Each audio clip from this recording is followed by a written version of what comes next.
Muito bem. Vou colocar a apresentação aqui. Hoje nós vamos tratar de um assunto muito interessante do livro do Céu e Inferno, viu, gente? Achei esse capítulo fantástico. Fiz uma apresentação aqui para a gente ir discutindo ponto a ponto, que ele fala de algo que todos nós vamos enfrentar, né? Você sabe que todos nós que estamos aqui, um dia nós vamos desencarnar, não é isso? E nós precisamos saber como é que é desencarnar, né? O Kardec, na segunda parte, no capítulo 1, ele vai tratar desse assunto, ele chama de o passamento, né? O americano usa muito esse termo em inglês, né? Pass away, né? A pessoa morreu, ele fala assim, passou, né? Pass away. Passou pelo caminho, né? O caminho da verdadeira vida, né? Então, passamento é um termo muito interessante que Kardec adota nesse capítulo. Nós vamos trocar umas ideias aqui, é muito interessante. A segunda parte, agora, a gente começa a ter um trabalho muito parecido com as histórias que André Luiz, né, traz em seus livros, né, sobre as situações dos espíritos, tanto os de luz quanto aqueles menos felizes, né, aqueles que cometeram graves erros. Nós vamos ter a oportunidade agora de estudar. Passa a ser um momento assim de prática, né, dos ensinos de Jesus. Não sei se vocês sabem, o livro Céu e Inferno é o maior tratado de filosofia que nós temos dentro da doutrina espírita. Tá? A primeira parte que nós estudamos é extremamente filosófica. Não sei se vocês perceberam isso. Nós tratamos de assuntos como o céu, como o inferno, os anjos, os demônios, né? Coisa muito tratada pelos filósofos, né? Dentro da lógica, né? Do raciocínio do nosso querido Allan Kardec. E agora nós vamos para a segunda parte, né? Para o primeiro capítulo, e vamos então discutir. Vou colocar aqui em formato de apresentação, só um minutinho, a gente começar a trocar ideia. Ele começa assim: a confiança da vida futura não elimina a apreensão com a passagem desta para outra vida. Quem aqui não tem medo de morrer? Conta para mim. Né? Todo mundo tem. É uma coisa natural, é do instinto, né? O corpo quer se preservar. O corpo animal nosso, ele não quer saber desse negócio de morrer, não.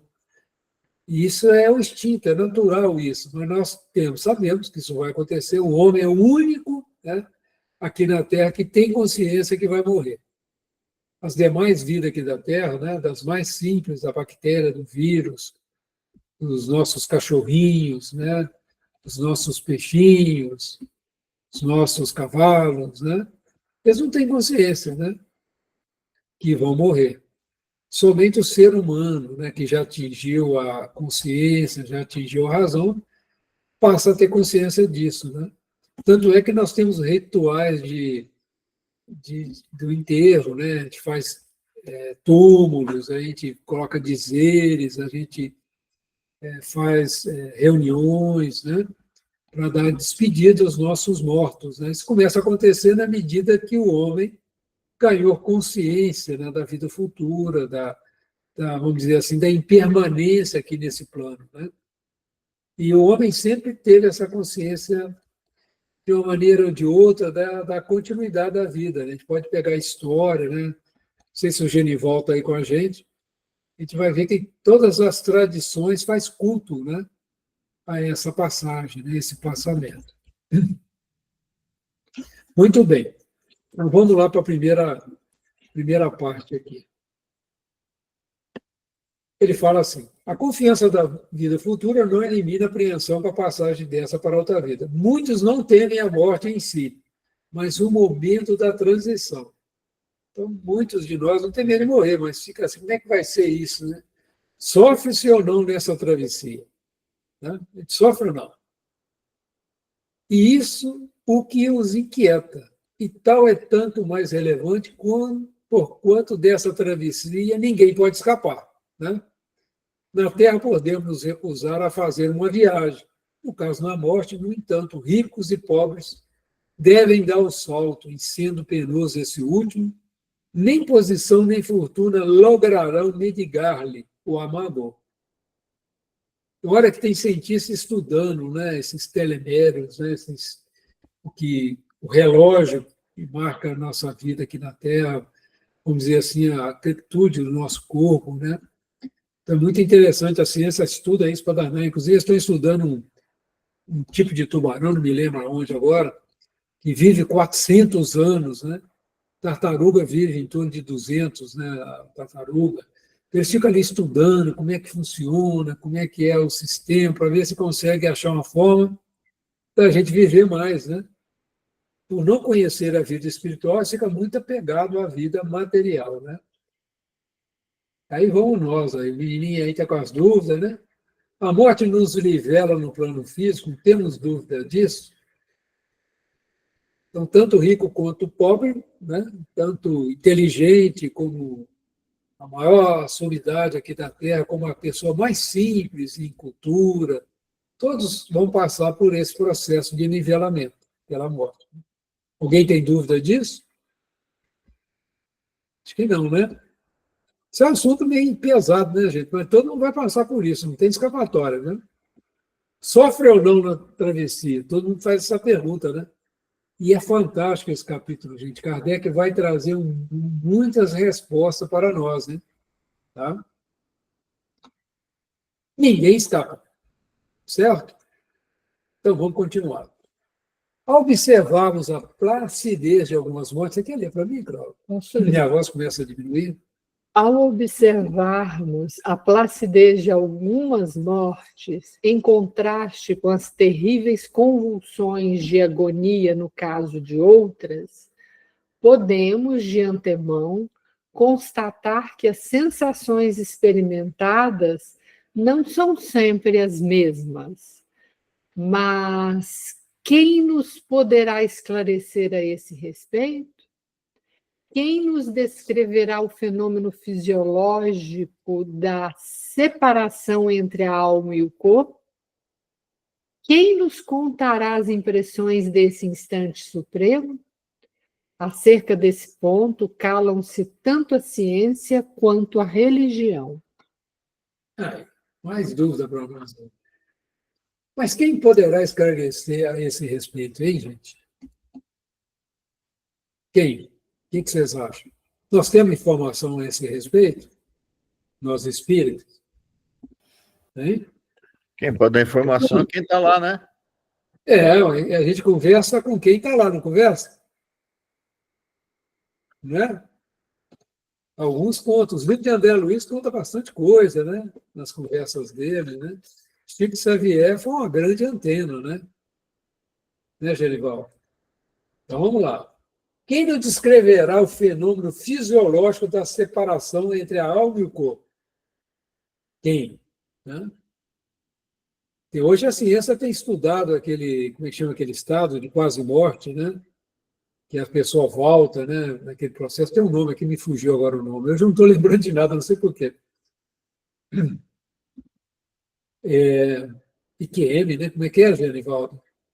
Experiência de quase morte, IQM, né? É, isso mesmo. Então, eles estão relatando, tem livros, né, sobre isso, tem um... Hoje não estou lembrando de nome mesmo, meu pai do céu. Tem um livro que eu li muito sobre casos de terapia, né, sobre vidas passadas, tem bastante coisa sendo trabalhada na ciência, com seriedade, sobre essa questão, né? Mas tão longe ainda. Quem nos contará as impressões desse instante supremo? Vocês lembram o caso do Dimas, lá no Obreiros da Vida Eterna? Lembra, Deus? O Dimas, aquele cara que só fazia o bem e tal, mesmo assim foi um perrengue o desencarne dele, está lembrado? Eu lembro.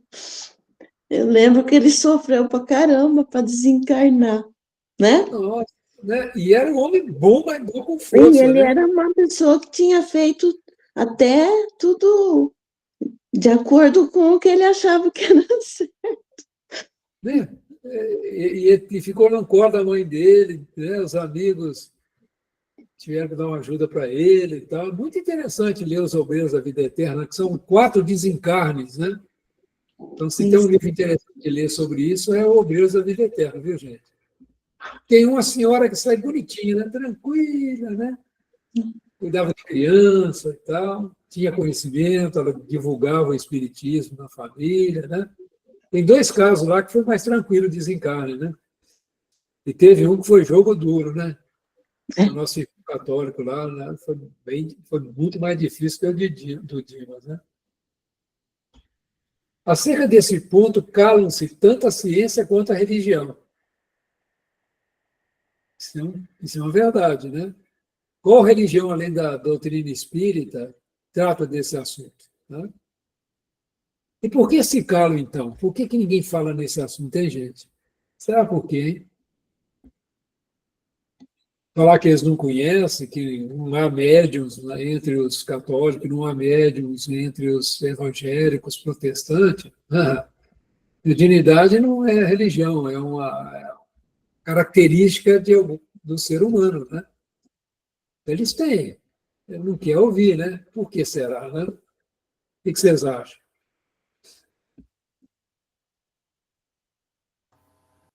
Que o dia, gente, eu vou dar minha opinião. Pois não, Fábio. Então, algumas religiões falam, sim, né?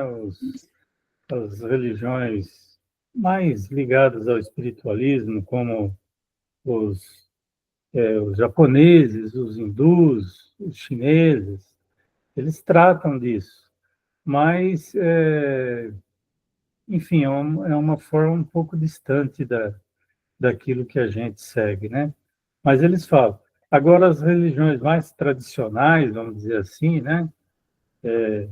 Catolicismo, protestantismo de uma forma geral, todas elas, aí já não, né? Isso é uma coisa que tem que ficar em segredo, né? Eu fico pensando, né, eu vou dar minha opinião aqui, que tem muito interesse material envolvido, né?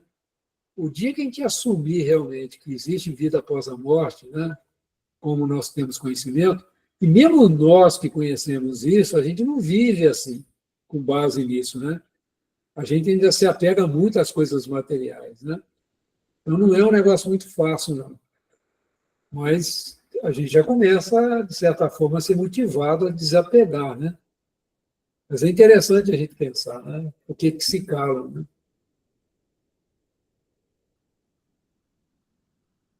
E por que se calam, então? Calam-se porque falta a ambas o conhecimento das leis que regem as relações entre o espírito e matéria. Uma detém-se no limiar da vida espiritual, outra no da vida material. O espiritismo é o elo entre as duas.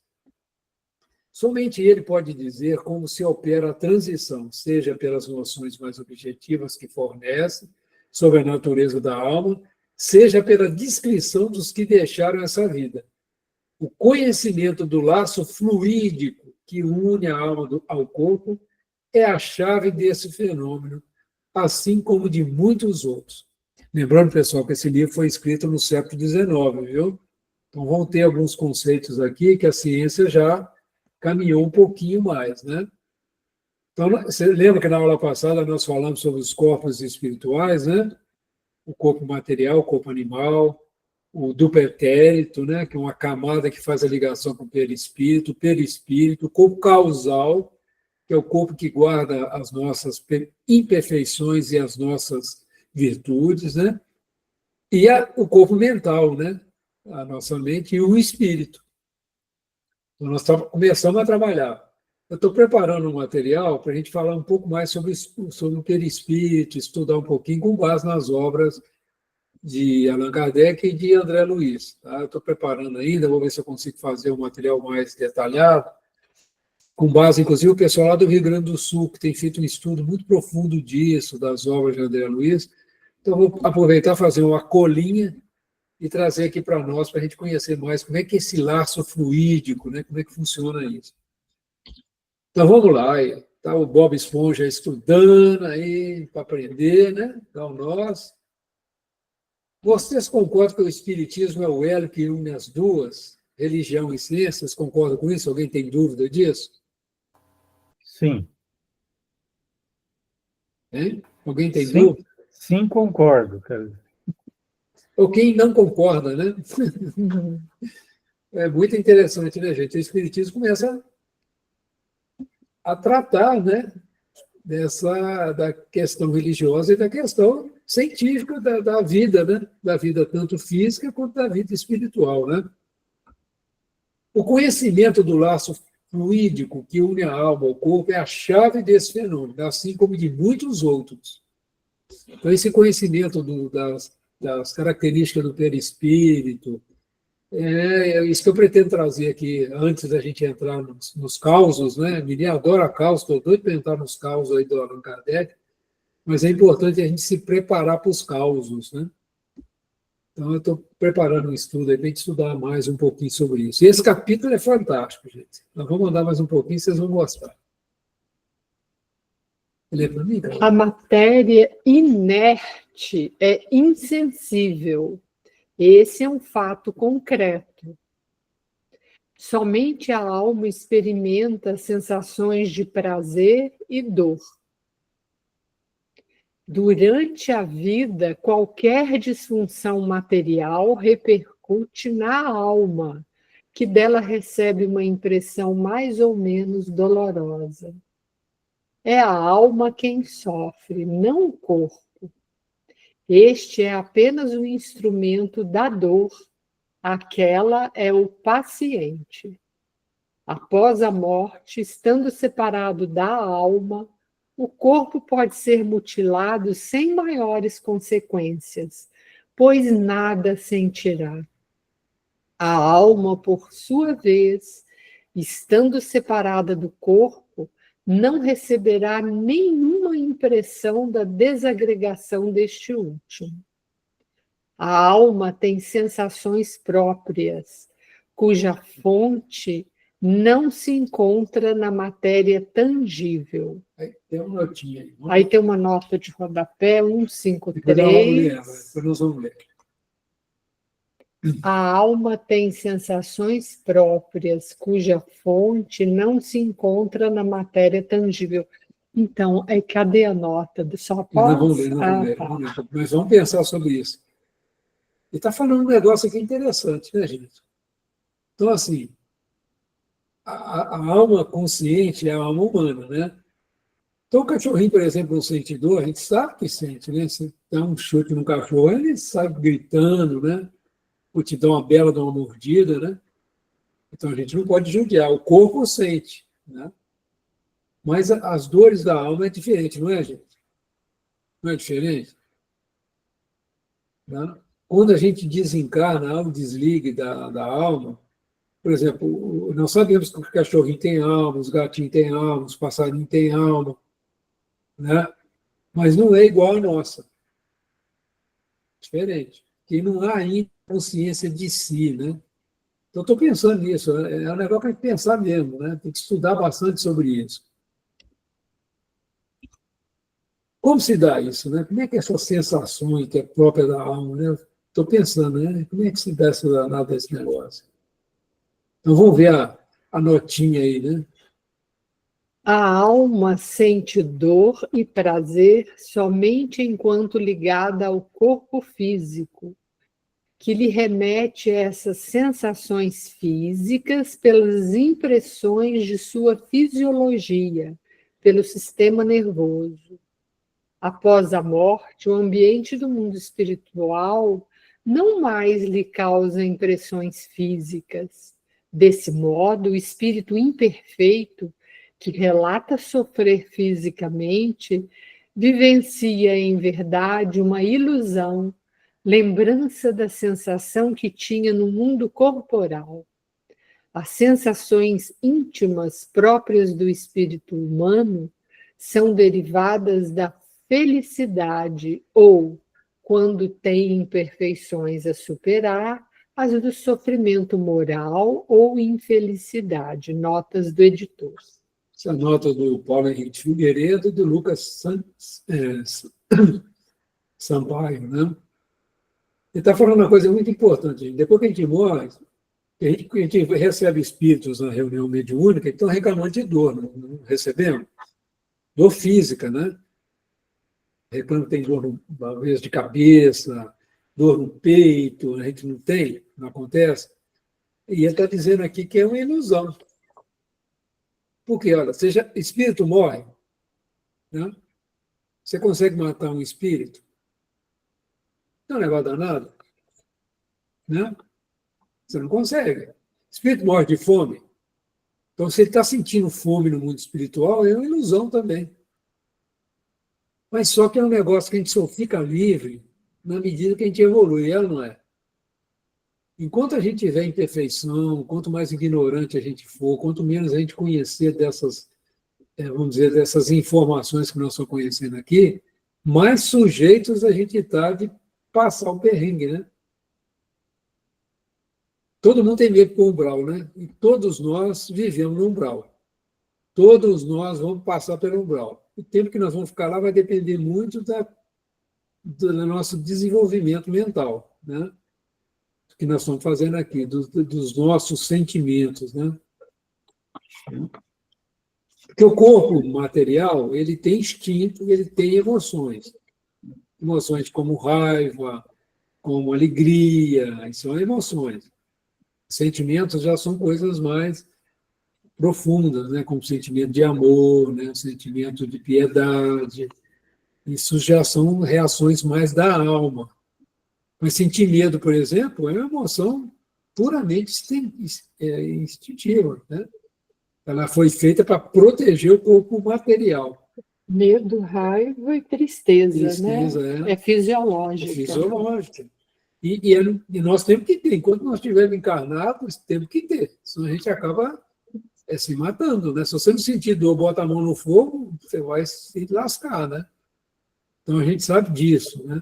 Agora, como é trabalhar isso dentro da gente quando a gente for para o mundo espiritual, né?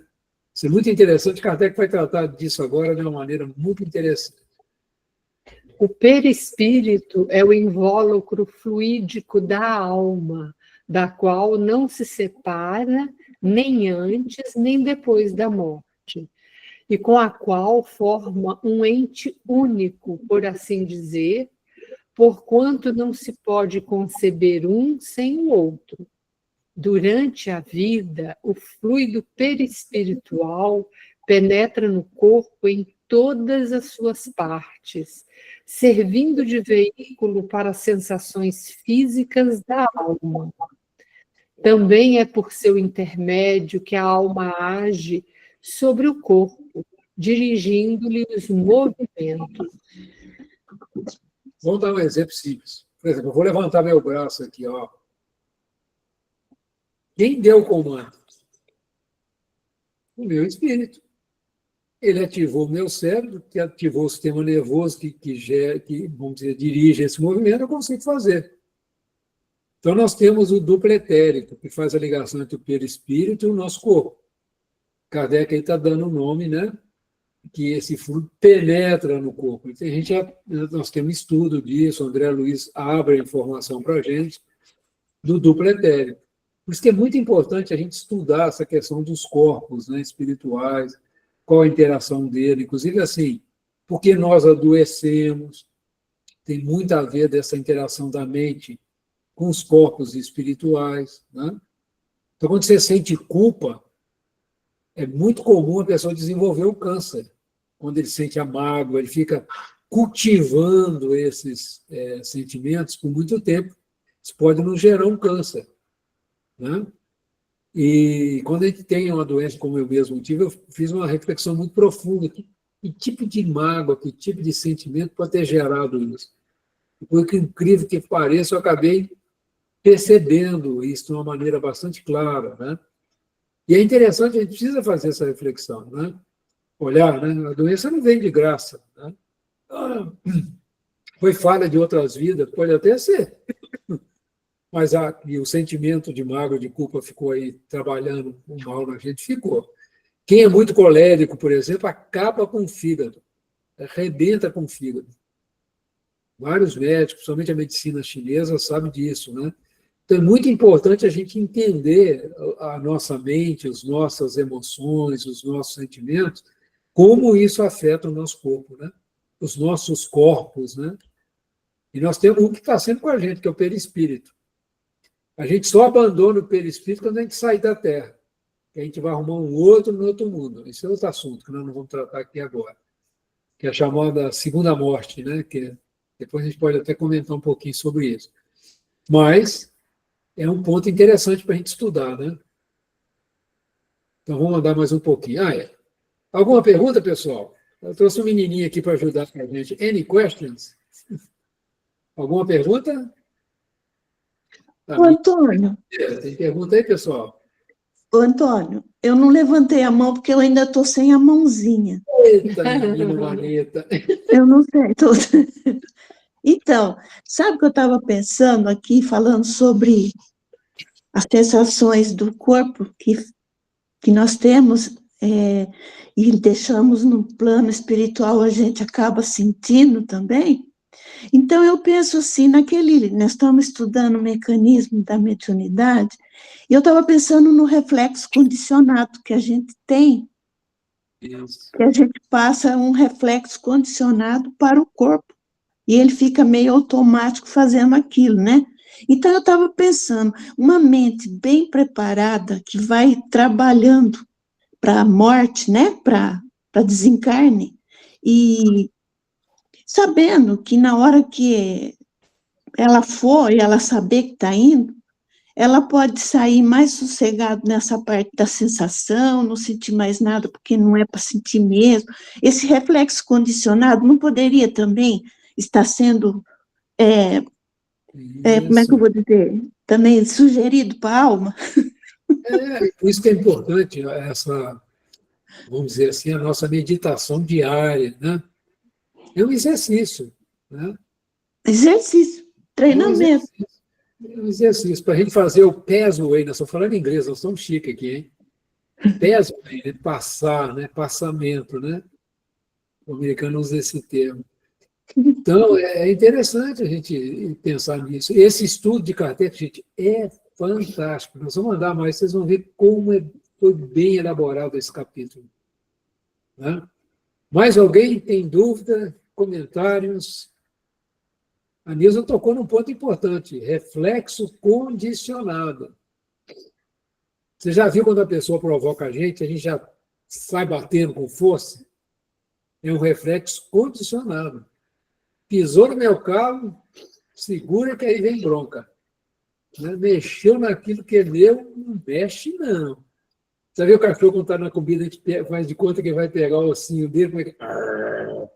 A gente é cheio de... Não mexe, não, né? Eu estava lembrando uma vez uma casa espírita que eu frequentei, Irmãos do Caminho, e uma vez me botaram para substituir, acho que eu já contei esse caso aí, rapaz, eu fui substituir uma vezinha só o responsável pelo sábado fraterno lá. Ele estava preocupado que ia tirar a tarefa do pessoal, e o pessoal rosnou, viu? Mexe aqui não, isso aqui é meu, eu que faço. Tal. Eu lembro disso, morro de rir. A gente costuma pegar até nas tarefas espíritas, né? Acho que é ali que está a salvação. E aí, se alguém mexer, né? O trabalho do passe é meu, não me tire daqui, né? A gente fica chateado às vezes, né? Mas é isso. Tá bom, se não tem nenhuma pergunta, vamos andar mais um pouquinho. O garotinho depois volta aí, né, garoto? Tá bom, vamos lá. A extinção da vida orgânica ocasiona a separação da alma e do corpo, pela ruptura do laço fluídico que os une. Essa separação, entretanto, nunca é brusca. O fluido perispiritual desprende-se pouco a pouco de cada um dos órgãos, de modo que a separação só é completa e absoluta quando não mais restar um só elemento do perispírito unido a uma molécula do corpo. Aí tem uma nota de rodapé 154. A sensação dolorosa que a alma experimenta nesse momento é proporcional à soma dos pontos de contato existentes entre o corpo e o perispírito, assim como da maior ou menor dificuldade e lentidão que a separação apresente. Aí tem uma outra nota de rodapé, 155. Portanto, não se deve... Depois nós vamos voltar no portanto aí. Interessante essa informação, né, gente?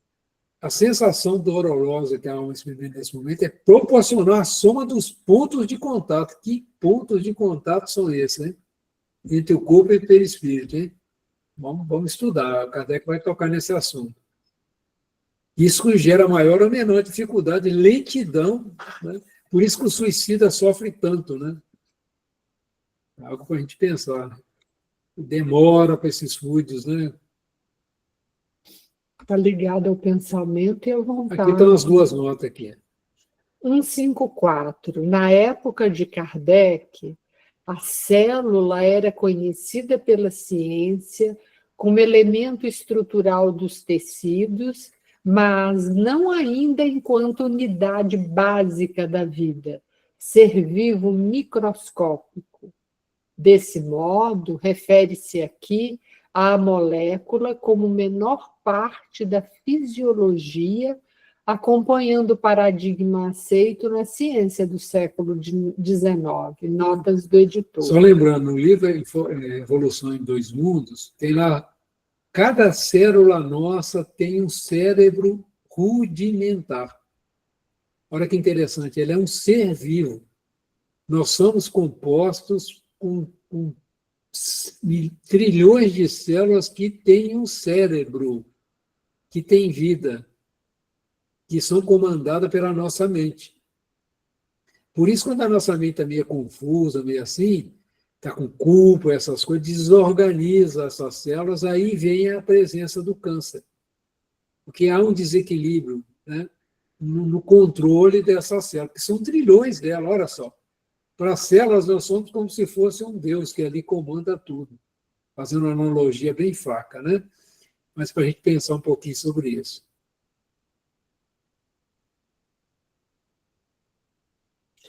Nota de rodapé 155. Essa explicação corresponde ao item 17º do resumo da Lei da Justiça Divina. No capítulo 8, que afirma a punição mais imediata, sobretudo para os que se apegaram à vida material, negligenciando o progresso espiritual, consiste na lentidão da separação da alma e do corpo. Notas do editor. Fica a dica, hein? Quanto mais apegado nós somos às coisas do mundo material, mais difícil vai ser o nosso desligamento do corpo. Olha que interessante. É uma dica. A punição mais imediata para o materialista é a lentidão dele se desligar dos despojos, né, do nosso corpo animal. Interessante, é uma dica. Aí está o Bob Esponja estudando também. Aí coloquei isso aí de novo para a gente pensar, né? Que danado de ponto de contato é esse, né, Genivaldo? Parou para pensar? Centros de força. Você já viu como é que é feito o desligamento, né? A sequência, né? Muito interessante quando a gente lê nas obras de André Luiz o processo de libertação do espírito, né?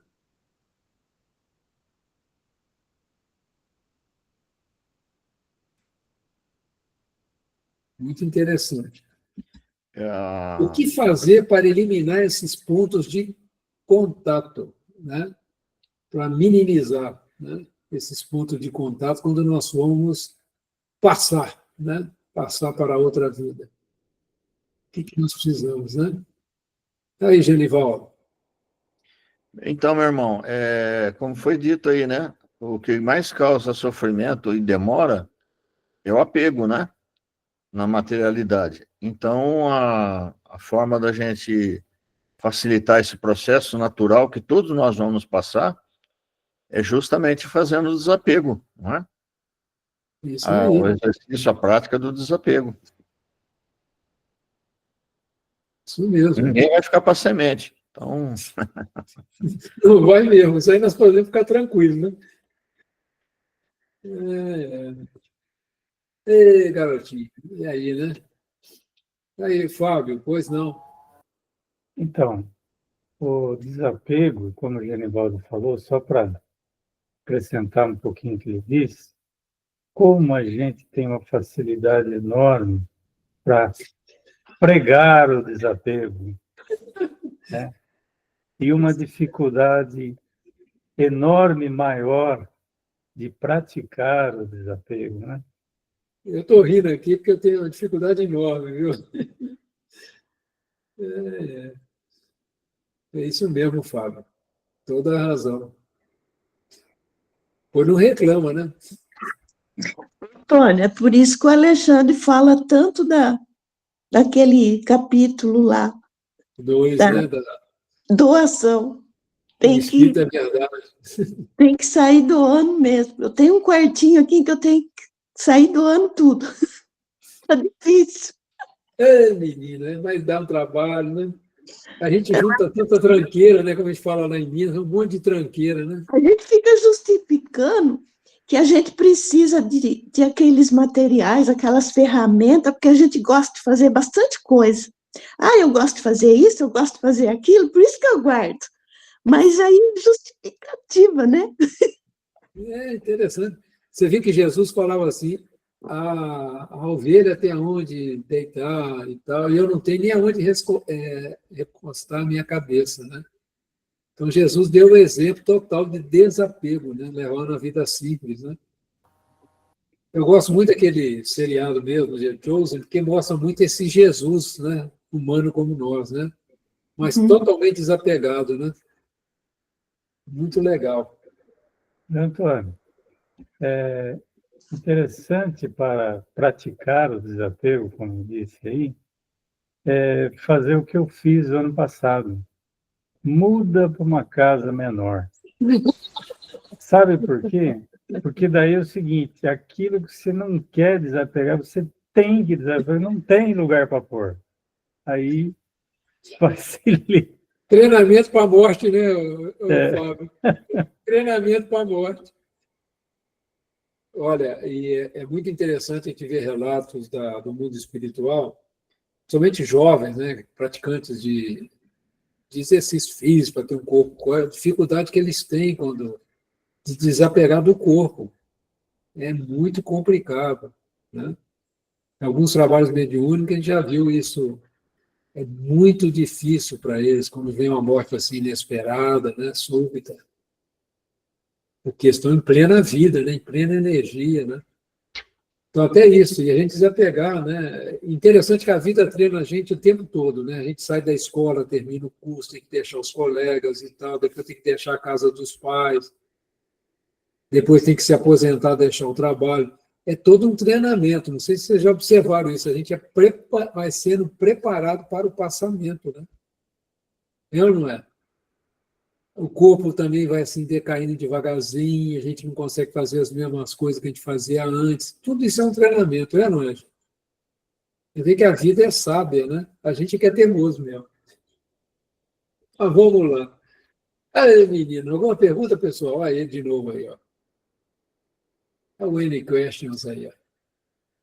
Alguma pergunta, alguma consideração, pessoal? Então vamos lá. Ô, Claudinha. Portanto, esconder que De acordo com as circunstâncias, a morte pode ser mais ou menos penosa. São essas diferentes circunstâncias que examinaremos.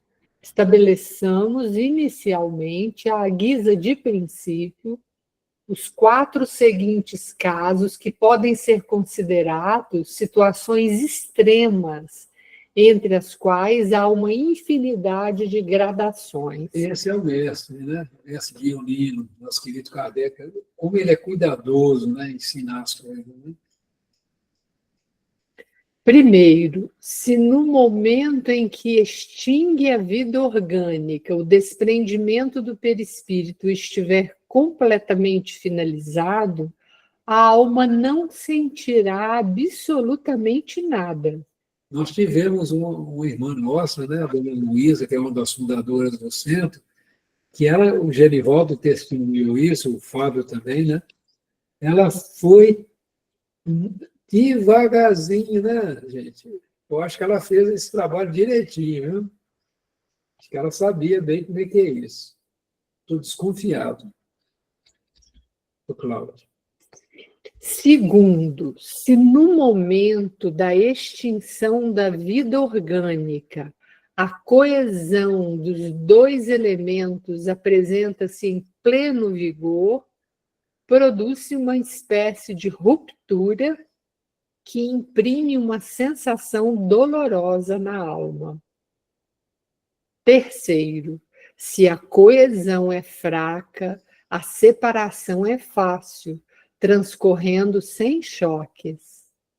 Quarto, tendo a vida orgânica cessado por completo, se ainda existirem numerosos pontos de contato entre o corpo e o perispírito, a alma poderá sentir os efeitos da decomposição do corpo, até que o laço esteja inteiramente desfeito. Isso aqui eu quero aproveitar um pouquinho, aquele caso daquela... tem um caso daquela moça, né, que isso no livro Obreiros da Vida Eterna. A André Luiz está ali acompanhando o livro, ele resolve dar uma voltinha no cemitério, né? E ele vê uma jovem sofrendo ali devido a esse contato, né, com o corpo em decomposição. E ela era uma mãe jovem, né, tinha tido filho, mas não dava valor à vida, queria continuar nas festas, e tudo acabou desencarnando em função disso. O sofrimento dela, né? E a André Luiz querendo intervir em favor dela, aí o orientador que coordena lá no cemitério a situação lá, comentando para ele, falou, não, tem que esperar ver exaurir toda essa ligação, em todos esses pontos de contato, né? Então, um pouco do caso 2, um pouco do caso 4 aqui apontado por Kardec. Ele mesmo fala que entre esses 4 pontos existe uma infinidade, né, de combinações, né? Então, muito interessante. Ele chama de pontos de contato. Depois nós vamos estudar isso com mais cuidado, né, para poder compreender isso. Mas o Genivaldo traduziu bem. Os pontos de contato é muita questão do apego à família, apego aos bens materiais, apego às ideias, né, apego a todo tipo de apego a esse campo que nós vivemos, né, material, pode gerar esse sofrimento aqui, que está sendo citado no item 4, principalmente apego ao corpo, né? A ver que a luta das pessoas é muito grande para manter essa aparência, manter o corpo bem, funcionando, isso é justo, né? Desde que isso não vire uma obsessão, né? Porque senão a gente vai ter esse problema aí ao desencarnar, ao fazer o passamento. Disso resulta que o sofrimento que acompanha a morte está subordinado à força de aderência que une o corpo e o perispírito, que tudo que pode ajudar a diminuir essa força e a acelerar o desprendimento torna a passagem menos penosa. E, por fim, que se o desprendimento ocorrer sem qualquer dificuldade, a alma não experimentará nenhuma sensação desagradável resultante do processo. Na passagem da vida corporal para a vida espiritual, produz-se ainda um outro fenômeno de importância capital, o da perturbação. Nesse instante, a alma experimenta um entorpecimento que paralisa momentaneamente suas faculdades, neutralizando, ao menos em parte, as sensações. É como se a alma estivesse, por assim dizer, num estado de catalepsia, de forma que quase nunca testemunha de forma consciente seu derradeiro suspiro. Dizemos quase nunca, porque há casos em que a alma pode dele ter consciência. Opa. Aí explica o que é a catalepsia, né? A catalepsia, na ciência do magnetismo animal, o sonambulismo era provocado pelo magnetizador, resultando no desprendimento da alma do sonâmbulo de seu corpo, como num sono mais profundo. Neste estado, é possível, por um comando, provocar a paralisação ou estado de inércia e insensibilidade de partes do corpo ou catalepsia. Esse fenômeno, que pode ser provocado, difere do somente natural estado de letargia, suspensão geral ou aparência de morte. Notas do editor. Inclusive, assim, só para a título de informação, quando é feito esse processo de sonambulismo, ou seja, de hipnotizar a pessoa, né, pelo magnetismo, a pessoa não sente dor. Você pode beliscar, cutucar, que a pessoa fica completamente desligada do corpo, né? É disso que ele está colocando. E fazendo uma diferença da questão da letargia, que é um processo natural, não induzido, né? Então é interessante a gente essa nota do Paulo Henrique e do Lucas Sampaio. Logo veremos. A perturbação, portanto, pode ser considerada como estado normal no instante da morte, sendo sua duração indeterminada, variando de algumas horas a alguns anos. À medida que a perturbação se dissipa, a alma encontra-se na situação de alguém que sai de um sono profundo. As ideias são confusas, vagas e incertas, vendo como se fora através de um nevoeiro. Pouco a pouco, a visão se aclara, a memória retorna e a alma se reconhece. Esse despertar, no entanto, é bem diverso, de acordo com cada indivíduo. Para uns é calmo e proporciona uma sensação agradável. Para outros é repleto de terror e de ansiedade, qual fora terrível pesadelo. O Genival talvez até possa fazer um comentário, porque ele trabalha muito como dialogador, né? E tem algumas vezes que a gente percebe o espírito assim, é como se ele estivesse saindo mesmo de onde que eu estou? O que aconteceu, né? Às vezes é um espírito que já desencarnou, já faz um tempo bem grande, né? Não sei se você tem comentário, Genivaldo. Pois não. Então, quando a gente faz o curso para preparação para dialogador, né? Um dos pontos que a gente sempre tem é aquela coisa: eu falo para o espírito que ele já morreu ou não, né? Uhum. A gente vai tateando é claro que é um objetivo da gente esclarecer, né? A nova condição desse irmão. Mas às vezes ele está tão apegado ainda que ele não está preparado para receber essa notícia. E então a gente vai conduzindo, né, o diálogo na mesma forma que a gente estivesse falando aí numa entrevista com um encarnado, não é? E muitas vezes o sofrimento é tanto, né, ou o despreparo para a notícia é tanto, que a gente encaminha e tal, e não toca nesse ponto. Senão ele vai morrer pela segunda vez. A dona Terezinha brincava muito com a gente sobre isso, não fazia, não vai matar o cara de novo, não. É muito interessante, né? Como que é diferente, né? Os tipos, né, de espíritos que são trazidos. E agora, é uma coisa que é interessante, é que todos têm assim uma desconfiança de que alguma coisa está esquisito, né? Tá diferente. Mas é aquela coisa, né? A gente mesmo, quando a gente tem alguma notícia que a gente não quer encarar, a tendência é a gente ir levando meio de... É um processo natural, como se fosse demorando mais para encarar, né? Uma doença, por exemplo, um tratamento que vai ter que fazer, alguma coisa assim. A gente faz esse processo de fuga, né? De postergação. Negação, né? O pessoal chama de negação, né? Então é bastante interessante, né?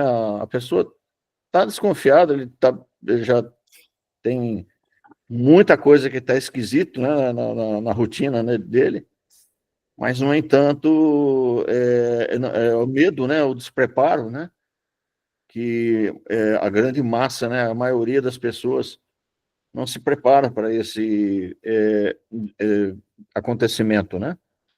E muitos, assim, porque quando a pessoa fica doente, um câncer, por exemplo, uma doença terminal, ele vai, assim, vai acontecendo, né? E ele vai encarando a morte, assim, mais no cotidiano. E então chega um momento que ele começa a ficar entre os dois planos, né? Ou quando está já com uma idade avançada, né? Da mesma forma, a pessoa começa a interagir com o mundo espiritual, né? A gente viu o velhinho conversando, e ele está fazendo um ensaio para morrer, né? Mas quando acontece um acidente ou uma coisa assim repentina, ou quando a pessoa é mesmo arraigado, né, ele fica preso na rotina, nos bens, no emprego, nos bens, no escritório, ou no sofrimento mesmo, né, da doença, e não se liga, né, que já aconteceu. Ele não percebe os outros espíritos em volta, né? É isso mesmo. Ou seja, ele não se vê, ele não se percebe na dimensão espiritual. Não, e é muito interessante porque Kardec trabalhou muito com a gente, com a questão do céu, do inferno, penas eternas. E esses conceitos estão muito enraigados na humanidade. Então a pessoa desencarna muitas vezes esperando ou um céu ou um inferno, né? Ela não consegue se reconhecer na vida espiritual. Às vezes aparece um espírito para ajudar, ela acha que é um demônio e a coisa toma proporções. Por isso que esse trabalho de Kardec, logo no início do livro, é um trabalho filosófico. Ele ajuda a gente a pensar sobre esses conceitos que estão muito enraigados na humanidade, né? Você vê como que o Kardec ele é cuidadoso em nos educar. Gente, nós estamos recebendo aqui nesse livro uma preciosidade, não sei se vocês percebem isso. Nós estamos tendo a chance de ter conhecimento desse processo que todos nós vamos passar por ele, e a grande maioria passa sem estar preparado. Então, cuidado para não jogar o tesouro fora, né? Esse aqui é um cuidado que nós temos que ter, né? Eu estou pensando para mim mesmo, gente, dividindo um pouco a minha reflexão, mas é um tesouro, gente. Isso aí acho que ninguém duvida, né? Aí, o Bob Esponja de novo aí. O que fazer para encurtar esse tempo de perturbação? Esse, pelo que eu vi, pelo que eu estudei, todos nós vamos passar. Né? Todos nós. Ele vai ser longo, vai ser curtinho, né? Há uma certa inconsciência, né? Igual quando a gente reencarna também.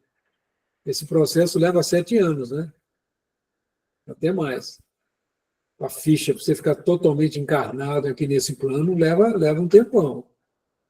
A gente passa, a encarnação é um processo de adaptação a esse mundo, né? A primeira infância é um processo de adaptação. Não sei se vocês concordam comigo. Podemos eliminá-lo por completa a perturbação? Tá? Porque isso é um negócio bastante sério, né, gente? Ficar perturbado por anos, igual o Kardec coloca ali, você já pensou? E a gente vê isso nas reuniões mediúnicas, tem espírito de 500 anos, 600 anos que ele desencarnou, e a ficha não caiu ainda. Né? Genivaldo tem bastante experiência aí. E, em compensação, a gente está sempre acostumado a ter esses irmãos, né? 200 anos, 100 anos, né? Mas, por outro lado, quando a gente fica feliz quando desencarna algum irmão nosso do grupo, de trabalho, e 15 dias depois ele é visto lá trabalhando já, né? É isso mesmo. Ou então, os espíritos aí, os fundadores da casa, por exemplo, que invariavelmente são vistos aí pelos médiuns videntes, não só por um, mas por vários, né? Trabalhando. Porque a gente para pensar. Se eu morresse amanhã, o que eu ia fazer? Né? Eu já vou no cantinho pelo menos umas 3 vezes por semana, né? Então, a possibilidade, já que eu não tenho mais compromisso, nem mais nada para fazer, provavelmente eu vou ficar mais tempo lá, né? Não tem boleto para pagar, né, Genivaldo? Aí eu vou vir perturbar vocês aí. O reflexo já está condicionado. É um bom reflexo, né? A gente acostuma com aquela coisa. A Luzia está aí ainda? A Luzia está? A Luzia? Tá. Não, a Luzia saiu. Né, Luzia? Ela não quer saber de ver, né? Não sei, acho que ela já saiu, a Luzia.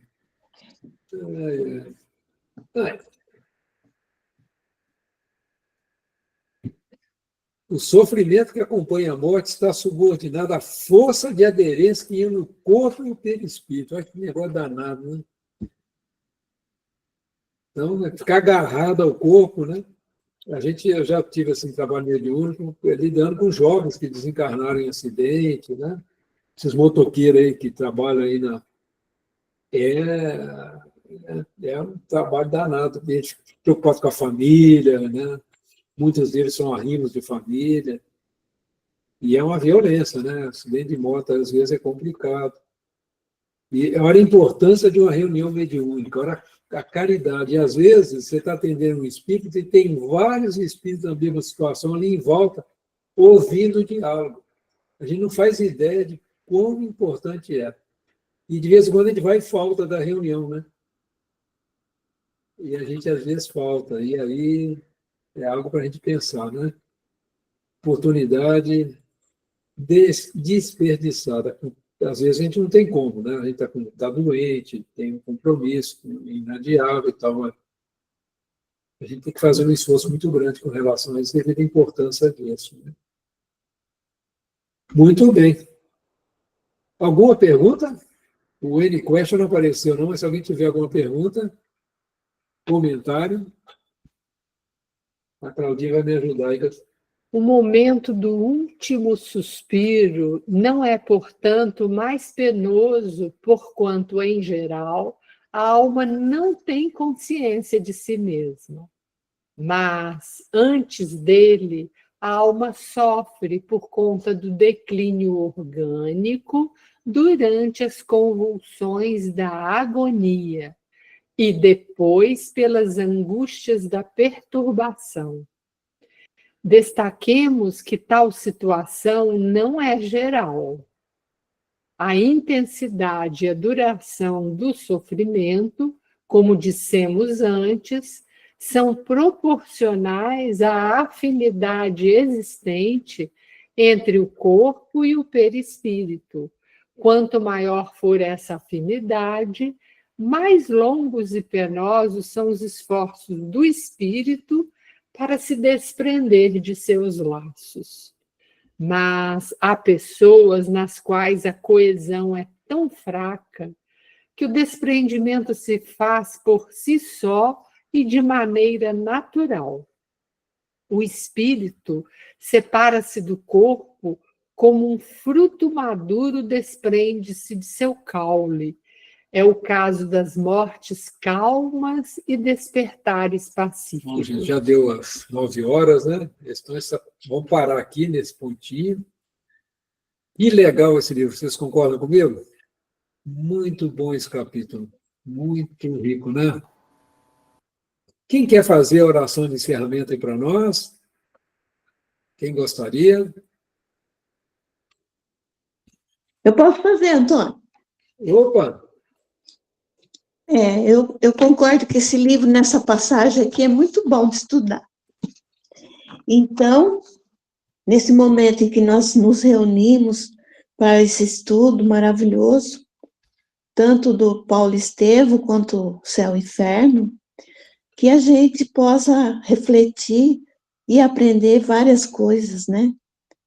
E assim, com o coração cheio de gratidão e alegria, elevamos todos nós aqui o nosso pensamento, os melhores sentimentos a Deus, nosso Pai, a Jesus, nosso irmão, amigo de todas as horas, que a gente possa sempre estar aqui em companhia dos nossos amigos espirituais, da Casa Espírita, nosso cantinho, pedindo, assim, nesse momento, que na sala 1 possa ser assistido um espírito mais necessitado. E assim, com a oração que Jesus nos deixou, fazemos essa oração.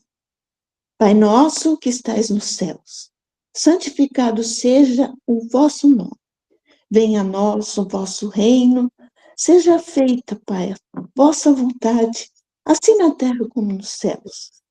Pão nosso de cada dia nos dai hoje, perdoa as nossas ofensas, nossas dívidas, assim também como perdoarmos os nossos ofensores, devedores. Não nos deixe, Pai, cair em tentações e livra-nos de todo o mal. Que assim seja, Pai.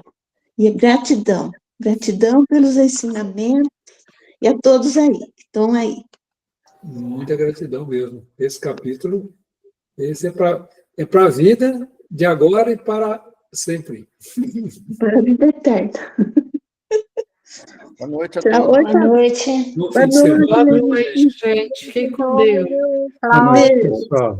Deus, gente, um abração. E se agasalhe, hein? Tá geladinho demais. Tá frio. Olha lá, Olha lá, tá se cuidando, hein, rapaz?